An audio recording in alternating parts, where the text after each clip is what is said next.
자, 재환 씨, 누군가 다툼을 벌이거나 싸움이 일어났을 때 가장 많이 하는 말. 법대로 해. 법대로 해. 네. 맞습니다. 정말 중요한 순간에 등장해서 중재자가 되어주는 법이잖아요. 실제 있었던 사건을 통해서 읽어드리도록 하겠습니다. 법. 인사드립니다. 아, 저희가 뭐 이렇게 따로 연습 안 해도 네. 한 번에 딱 알아채 주시네. 법 읽어드립니다 시간입니다. 이 두 아이 아빠다 보니까 이번 사건과 관련해서 눈이 좀 저는 가더라고요. 어른들 싸움 때문에 아이들이 상처를 받게 된 경우라고 하는데 어떤 사건인지 확인해 보시죠. 아유, 아이들과 어디 좋은 데 다녀오시나 봐요. 네, 날씨가 너무 좋아서 애들이랑 놀이공원 가요. 아, 신난다. 너무 신나. 엄마 빨리 가자.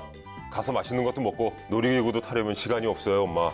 어우, 너 목소리가 왜 이렇게 굵어졌니? 엄마 미안해, 변성기가 왔어. 아, 일단 조용. 예. 기사님 운전하시는데 놀래시겠어. 정신 사나워 얘. 아유, 냅두세요. 저 신나서들 저러는데 왜요? 빵빵빵빵빵. 아니, 왜 저래야? 얘들아, 괜찮아? 어머, 이게 무슨 일이야? 아니, 길을 막고 난리야? 앉아 계세요. 제가 금방 해결하고 올게요. 아이, 차를 어떻게 모는 거야? 왜 내 앞에서 진로를 변경해? 어? 아니, 차선을 변경할 수도 있지. 그 길을 막아. 제정신이야? 뭐?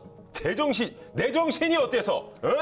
아휴, 애들 놀래요. 기사님, 우리 그냥 가요. 아, 예, 알겠습니다. 됐고, 다음에 그러지 마세요, 좀. 아니, 내가 그러는데 당신 뭐? 삐! 아, 엄마 너무 무서워요. 으앙. 아휴, 저기 아저씨, 아이들도 있는데 제발 좀 그만하세요. 내 정신이 제정신이 삐그러! 경찰에 신고할 거예요. 경찰까지 부른다고? 이런 삐! 진짜 이런... 아니, 연기 안 했으면 어떨 뻔했어요, 진짜. 아, 근데 저희가 웃으면서 이렇게 재연을 해봤습니다만 실제 이런 상황이면은 네. 무섭죠. 아, 무섭기도 하고 진짜 아이 있는 데서 막 저 그렇죠. 상대방이 욕하고 이러는 건 진짜 눈살 찌푸리게 됩니다. 맞아요. 차도에서 이렇게 막 서로 보복 운전 이런 유사한 형식으로 이렇게 싸움 나면은 2차 사고로 이어질 수 있기 때문에 절대 해서는 안 돼요. 예. 아니, 진짜 박 기자님, 이 택시에 타고 있던 아이들이 다 들은 거예요, 이런 상황들을? 네, 이게 지금 실제 상황이었는데요. 경기 성남시에 사는 B 씨가 지난해 4월에 아이들과 함께 택시를 타고 가다가 있었던 일입니다. 택시를 타고 가고 있었는데 갑자기 어느 다른 차가 택시 앞을 딱 막아선 겁니다. 어허. 그리고 그 막아선 차의 운전자 A 씨가 내려서 택시 운전기사에게 다가와서 욕설을 하기 시작합니다. 그래서 이제 아이들과 뒷좌석에 앉아있던 B 씨는 뒤에 아이들이 있으니까 그만하세요 말을 해도 A 씨는 아랑곳하지 않고 계속해서 2분간 욕설을 이어갔습니다. 그래서 B 씨는 이게 8차선 왕복도로 있었기 때문에 중간에 내리지도 못하고 아이들 귀를 이렇게 막아주면서 못 듣게끔 하려고 했지만 이미 아이들은 이 상황을 다 보고 들은 후였습니다. 공포감이 얼마나 심했겠어, 아이들이. 그래서 실제로 이 큰아이의 경우에는 관련해서 악몽을 꾸기도 했고 그래. 또 작은 아이의 경우에는 멈춰 하면서 그 이제 A 씨의 행동을 따라하는 일까지 있었다고 합니다. 어른들 싸움에 아이들이 고통을 받는 거, 이건 있을 수 없는 일입니다. 이게 나중에 커서도 트라우마가 될 수 있거든요. 그럼요. 예. 이거 판결이 어떻게 났습니까, 그래서? 네, 그래서 검찰은 A 씨에 대해서 특가법상 운전자 폭행 등 혐의를 적용을 했고 아동복지법상 아동학대 혐의 등을 적용을 해서 벌금형의 약식 명령을 청구를 했습니다. 그런데 법원은 이 사안이 중하다고 판단을 해서 정식 재판에 회부했는데요. 그래서 지난 2월 재판부는 이제 A 씨가 택시기사에게 공포심을 느끼게 해서 도로교통의 안전을 해쳤고 피해 아이들의 정서적 발달에 해를 끼쳤다고 해서 유죄 판결을 내렸습니다. 아동들에 대해서 직접적으로 폭언하는 것뿐만이 아니라 간접적으로 이렇게 폭언을 해도 처벌을 받을 수 있다, 이렇게 이해할 수 있겠습니다. 아, 실제로 2019년도 제주도에서 있었던 상황이었는데요. 카니발을 몰던 가해자가 이제 차선 변경 시비 끝에 이제 문제가 되어서 이제 피해 차량을 막아서고 내려서 아이들이 그때 5살, 8살이던 아주 어린 아이들이 타고 있었는데 이 아이들이 보는 앞에서 부모에게 욕설을 하고 폭행까지 했던 그런 사례가 있었는데 이 당시에는 아동 학대로는 처벌을 받지는 않았었어요. 이제 이런 판례들이 좀 바뀔 수 있는 그런 계기는 될 수 있을 것 같습니다. 이제 애들 듣는 곳에서 욕을 하거나 그러면은 아동학대가 되는 그런 것이죠. 아동학대라는 것이 정확히 어떤 것인지 좀 궁금합니다. 좀 법적인 정의를 좀 설명드려 보자면요. 네. 아동복지법에는 아동 청소년에 대해서 아동의 신체에 손상을 주거나 신체의 건강 및 발달을 해치는 신체적 학대 행위, 그리고 아동의 정신 건강 및 발달에 해를 끼치는 정서적 학대 행위라고 규정하고 있습니다. 그러니까 신체적 학대 행위, 정서적 학대 행위를 아우르는 게 이제 아동 학대라고 볼 수 있는 거고요. 위반할 경우에는 5년 이하의 징역 또는 5천만 원 이하의 벌금에 처해질 수 있습니다. 우리가 늘 꾸준히 관심을 가져야 되는 게 사실입니다만 실은 최근 들어서 이런 아동학대 관련 뉴스가 많이 나온 것도 맞아요. 네. 네, 혹시 특별한 계기가 있었을까요?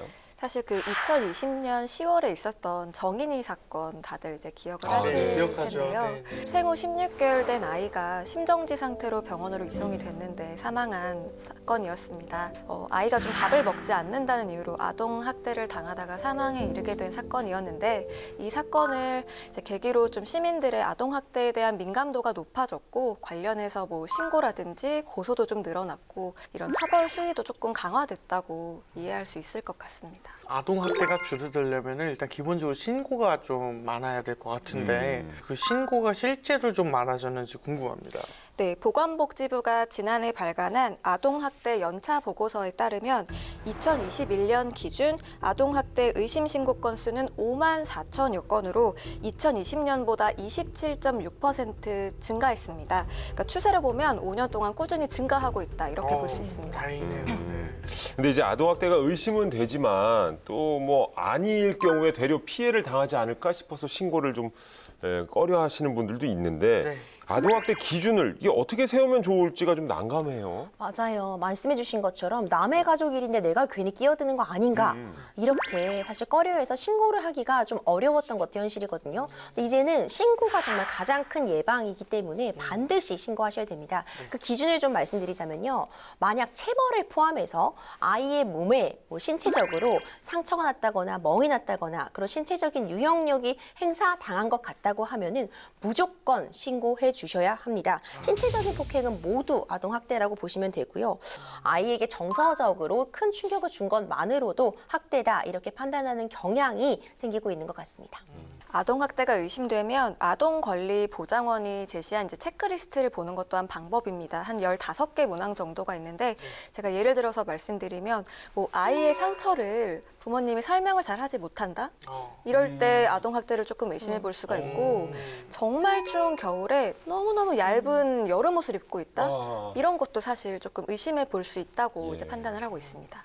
그럼 체크리스트 같은 거 한 3개 정도 뭐 아닙니다. 아동권리보장원은 단 한 개라도 네라고 체크되면 아동학대를 의심해서 신고해야 한다. 이렇게 권고를 하고 있습니다.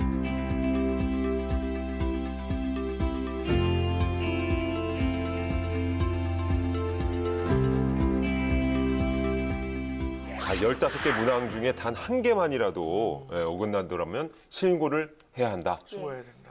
정말 아이들은요, 우리가 이 또 사회가 보호를 해야 하는 존재죠. 자기들이 직접 피해를 이야기할 수 없는 경우가 많기 때문에 그만큼 어른들의 관심과 주의가 필요하지 않을까 싶습니다. 아이들 일만큼은 부족한 것보다 과한 게 그리고 더 엄격하게 법이 적용됐으면 좋겠습니다. 자, 오늘 저희가 준비한 이야기 여기까지인데 오늘 어떠셨나요? 네, 오늘 굉장히 또 유익한 정보들 함께 나눌 수 있어서 정말 기뻤고요. 우리 오늘 처음 시간에 AI 변호사 얘기했었잖아요. 네.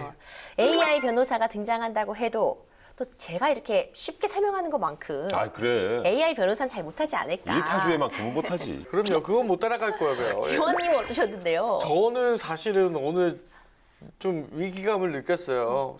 이게 또 인간이 노력하면 또 기계를 이길 수 있는 것도 있지 않을까라는 그럼요. 생각을 해보면서 더 열심히 또 음악에 매진을 해보자라고 생각하게 됐습니다. 아니에요. 우리가 왜요? 기계를 이길 생각을 하지 말고 네네. 기계를 잘 활용할 생각을 해야 돼요. 그렇죠. 예. MC도 AI로 대체가 되길 간절히 바라겠습니다.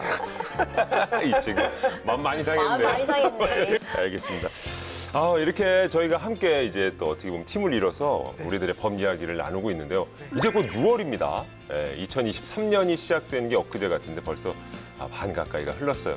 계획했던 일들 잘 이루고 계신지 모르겠습니다. 아직까지 우리에겐 절반이 또 남아 있으니까 다시 한번 점검하시면서 힘을 내시면 좋을 것 같습니다. 다음 시간에 다시 돌아오겠습니다. 우리들의 법 안녕. 고마워요. 맞춰줘서 고마워요. 안녕.